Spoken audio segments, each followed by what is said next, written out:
Assalamualaikum warahmatullahi wabarakatuh. Perkenalkan, saya Raihan Saferi Munandar.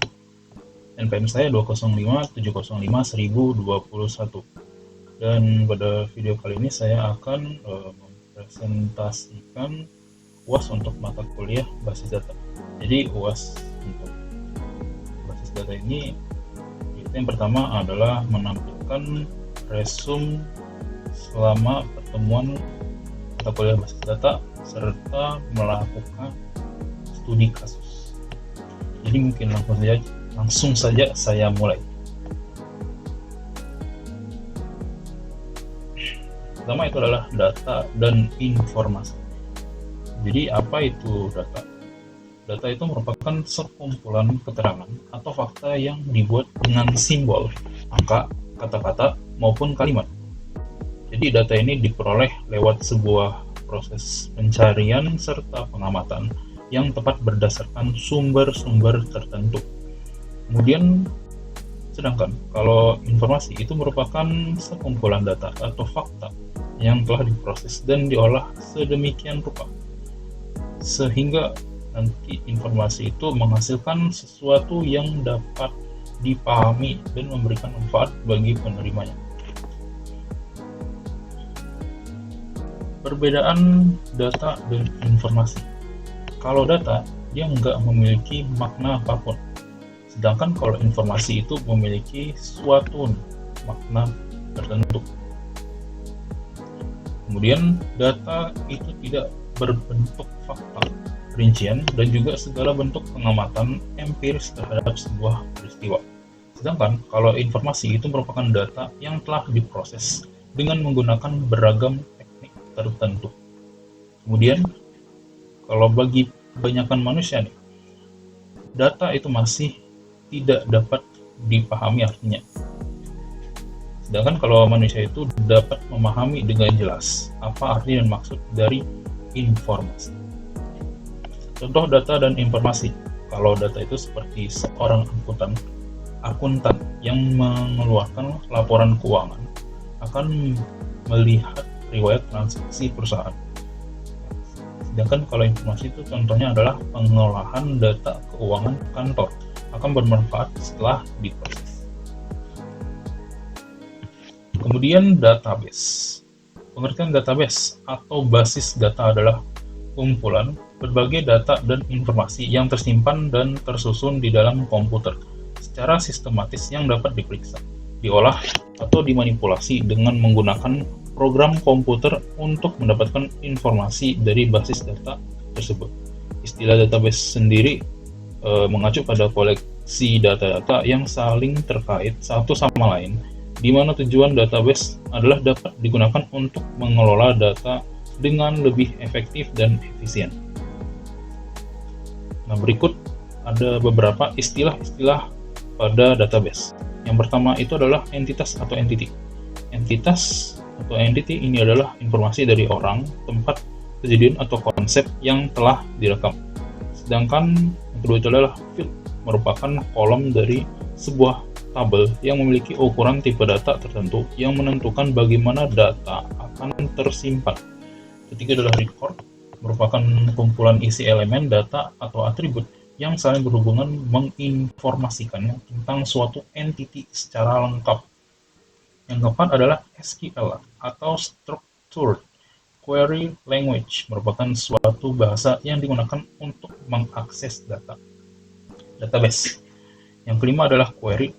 Query ini pembuatan sebuah tabel yang menggunakan perintah SQL, yaitu string statements, untuk membaca dan menulis pada basis data. Yang keenam adalah primary key.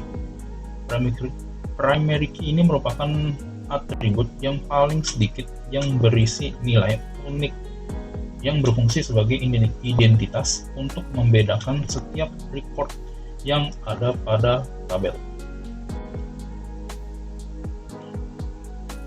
Oke. Yang ketujuh adalah version key. Ini adalah kolom yang diambil dari primary key entitas lain yang menunjukkan hubungan antar dua tabel tersebut. Dan yang kedelapan adalah relasi. Ini merupakan hubungan di antara sejumlah entitas yang berasal dari himpunan entitas yang berbeda. Kemudian ERD atau Entity Relationship Diagram. Jadi ERD ini merupakan sebuah suatu model untuk menjelaskan hubungan antar data dalam basis data berdasarkan objek-objek dasar data yang mempunyai hubungan antar relasi. Komponen-komponennya itu adalah, yang pertama adalah entitas. Entity atau entitas ini suatu objek yang diwujudkan dalam basis data. Jadi objek yang dimaksud itu bisa berupa orang atau benda lain. Bisa juga sebagai keterangan yang nantinya akan disimpan dalam basis data. Yang kedua adalah atribut. Atribut adalah penjelasan dari sebuah entitas. Jadi isi atribut ini berupa keterangan-keterangan yang lebih rinci dari entitas yang dimasukkan dalam basis data. Dan untuk satu entitas ini akan memiliki beberapa atribut yang berfungsi untuk memperjelas objek yang dimaksud. Kemudian masih komponen-komponennya. Yang ketiga adalah relasi. Relasi ini berkaitan langsung dengan keterangan sejumlah entitas dalam basis data. Ada beberapa relasi. Yang pertama itulah one to one. Jadi ini setiap anggota entitas A itu hanya boleh berhubungan dengan satu anggota entitas B, dan juga sebaliknya. Contohnya seperti relasi entitas mahasiswa dan entitas dosen pembimbing.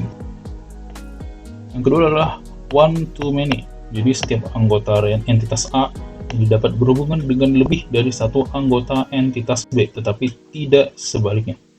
Contohnya seperti relasi entitas guru dan entitas mata pelajaran. Kemudian yang ketiga adalah many to many. Jadi setiap entitas A itu dapat berhubungan dengan banyak entitas B, dan sama halnya dengan kebalikannya. Contohnya itu seperti relasi entitas mahasiswa dan entitas mata kuliah.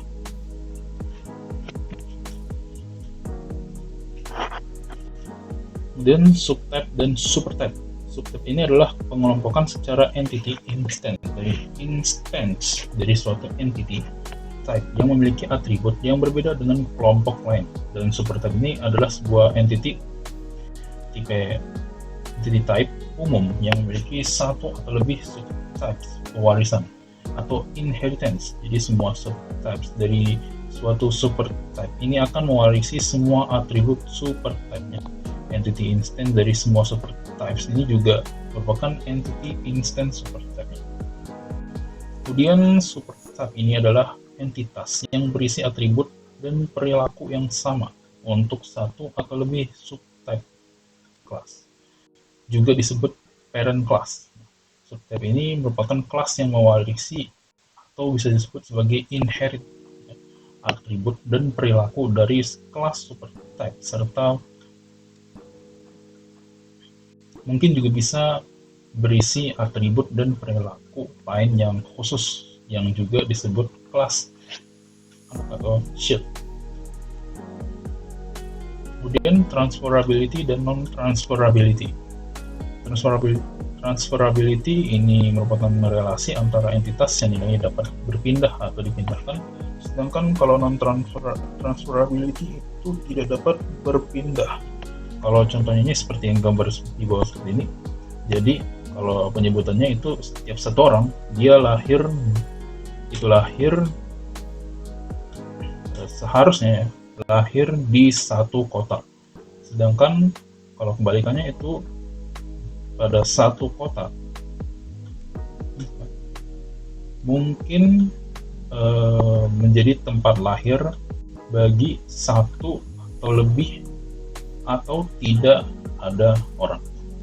Dan di sini ada segi bentuk lupis ya. Jadi maksudnya itu bersifat non transferability. Jadi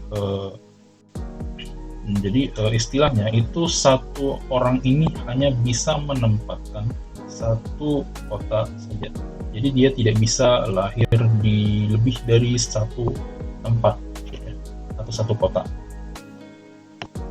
Kemudian ini adalah ARCH ya, pengertian ARCH ini merupakan pemodelan data untuk membantu perancangan dan memperjelas relasi XOR atau exclusive OR pada database.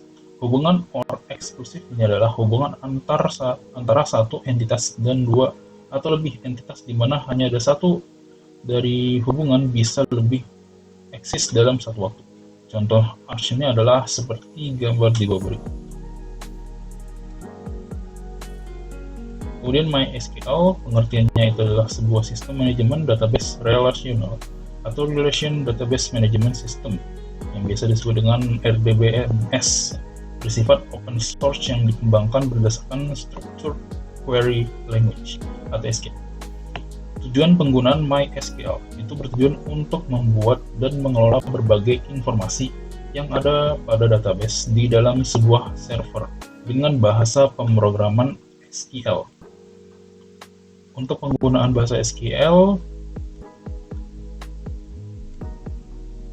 pertama untuk dapat membuat database pada MySQL, kita perlu mengetahui beberapa bahasa SQL yang sesuai dengan fungsi dan kegunaannya. Jadi ada beberapa bahasa SQL seperti yang di bawah berikut. Jadi yang pertama adalah create, merupakan perintah untuk membuat suatu tabel atau database.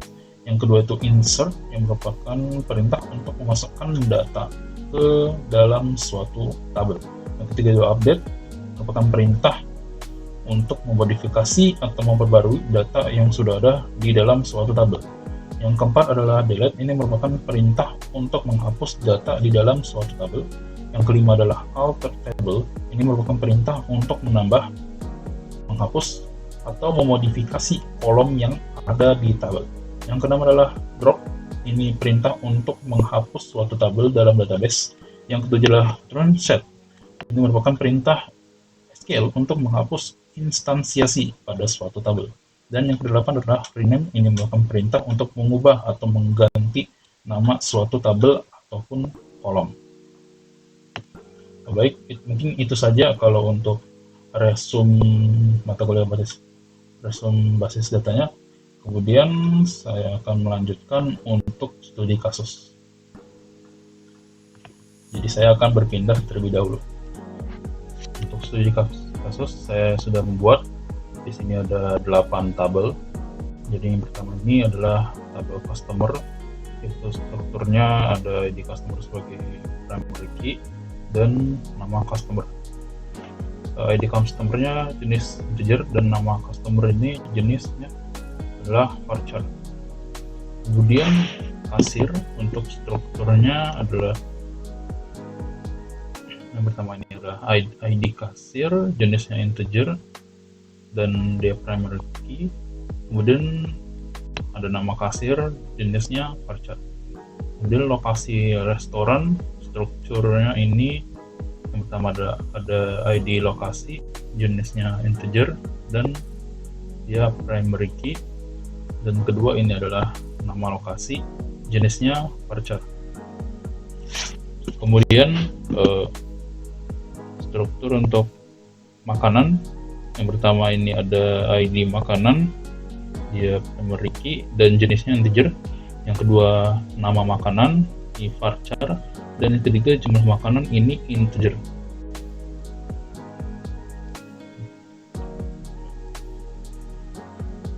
Yang kelima ini adalah minuman. Strukturnya ini ada pertama ada ID minuman, ini primary key dan jenisnya integer. Yang kedua nama minuman, jenisnya varchar, dan yang ketiga jumlah minuman, jenisnya integer. Yang keenam adalah nama restoran.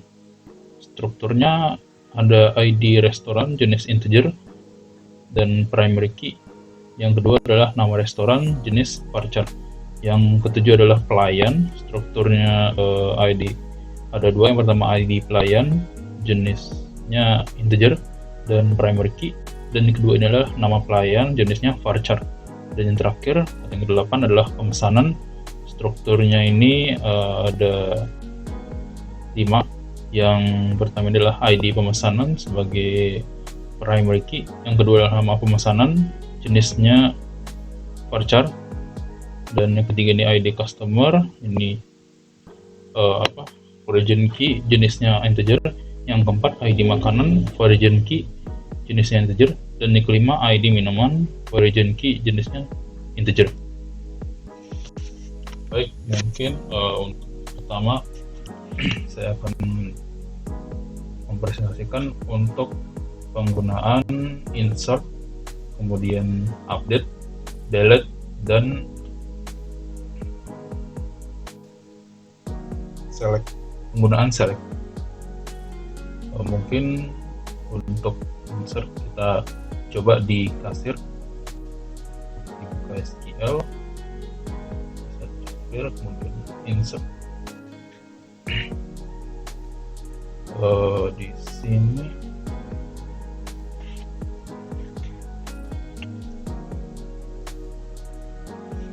misal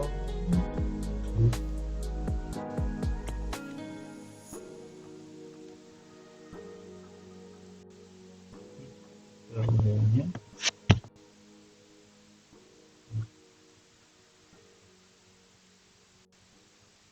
misalnya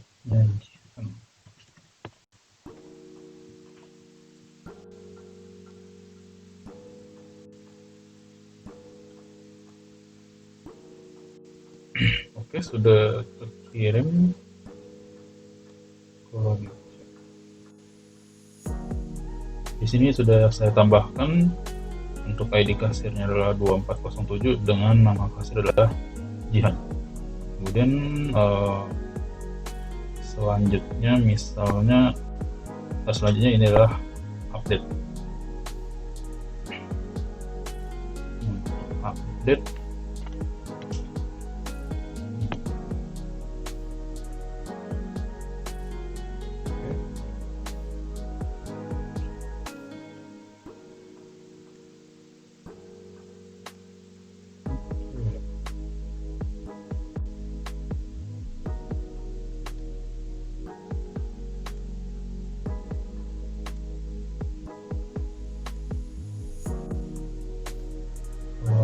misal ini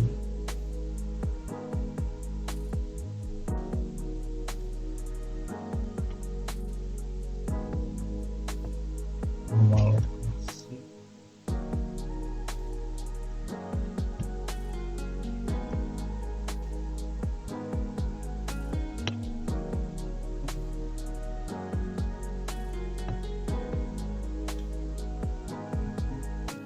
terus sini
dicek, dan di sini saya sudah mengubah untuk ID lokasi 3545 dengan mengubah nama lokasi menjadi Padang Harapan. Kemudian selanjutnya adalah delete. Jadi misalnya di nama restoran di sini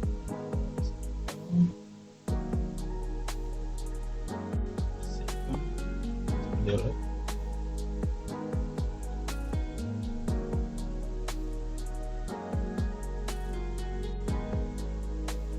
Jadi untuk delete ini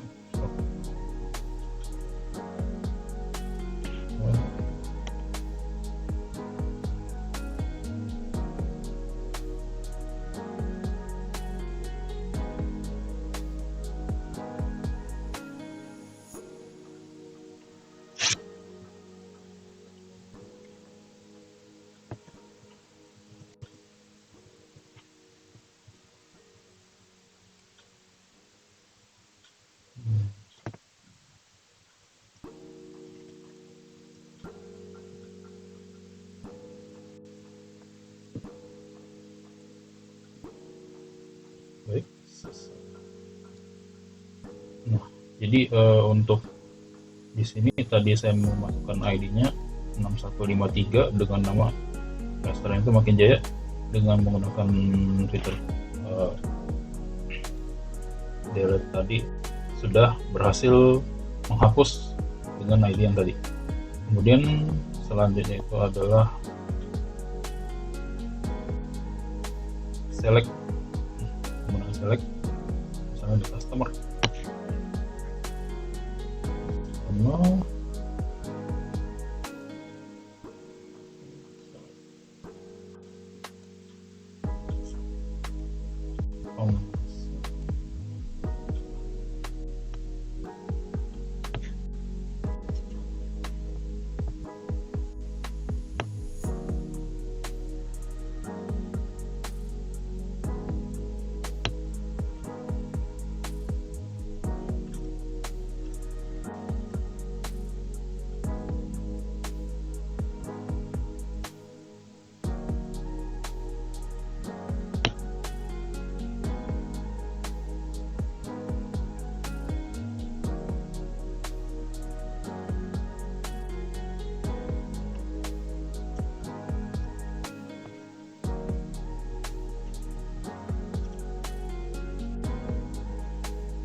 ini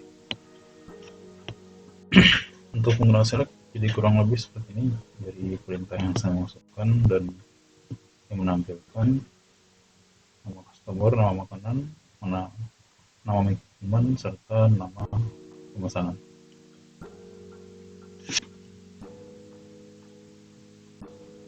Baik, kemudian adalah view dan prosedur. Ya, untuk view dan prosedur.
hasil dari view-nya di sini menampilkan nama customer, nama minuman, dan nama pemesanan. Kemudian di sini saya melakukan prosedur. Untuk prosedur kita ke klik tabelnya, database, kemudian ke routine. Sini belum ada, jadi tambahkan routine terlebih dahulu. Yang pertama, prosedur untuk melakukan insert. Jadi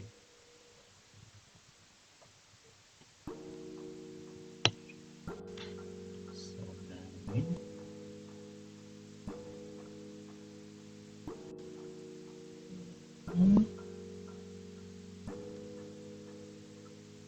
dan nama customer.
Oke.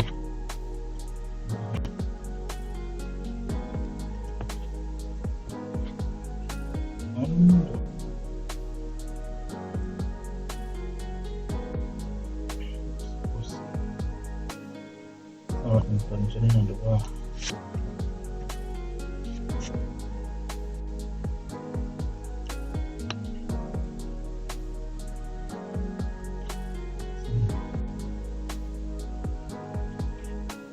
baik. Jadi untuk di prosedur insert di sini telah berhasil. Jadi di sini telah berhasil di insert dari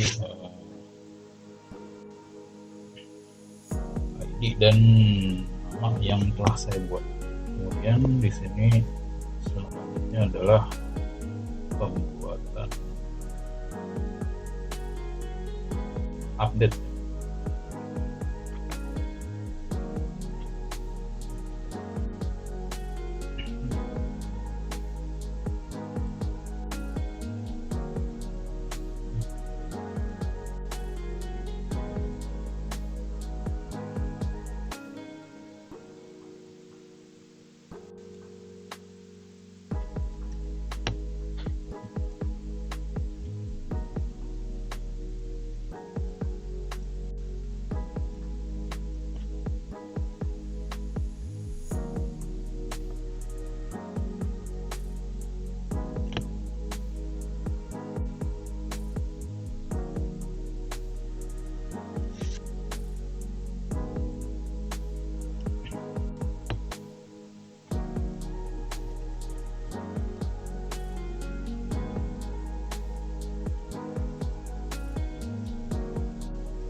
kasus yang namanya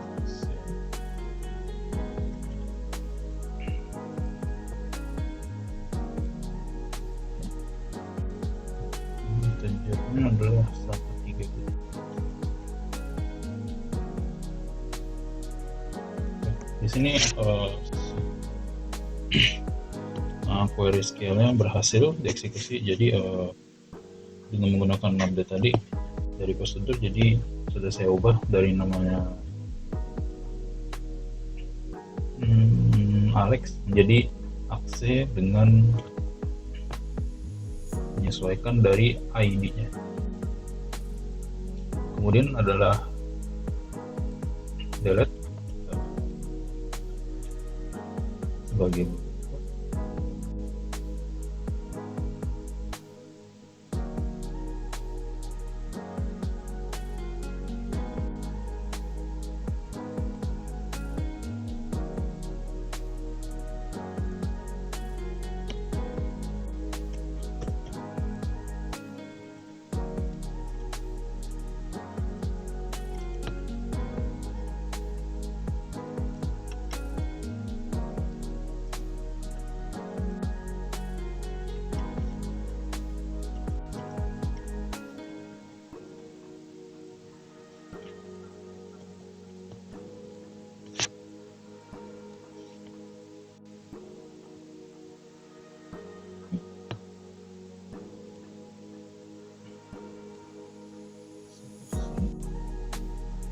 misal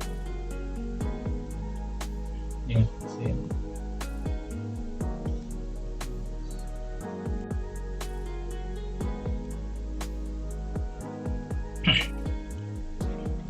Oke, jadi di sini saya telah berhasil menghapus dari data yang saya pilih tadi, karena di sini query SQL-nya telah berhasil dieksekusi.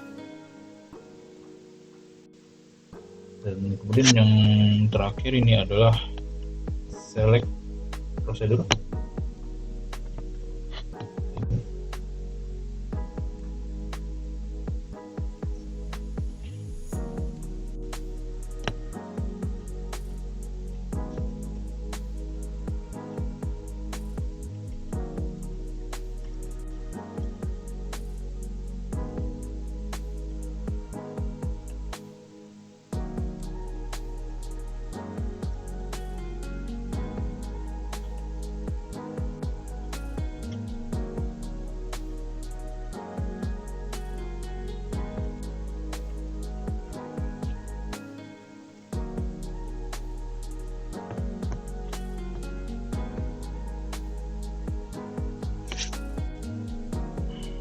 Eksekusi, dan di sini saya telah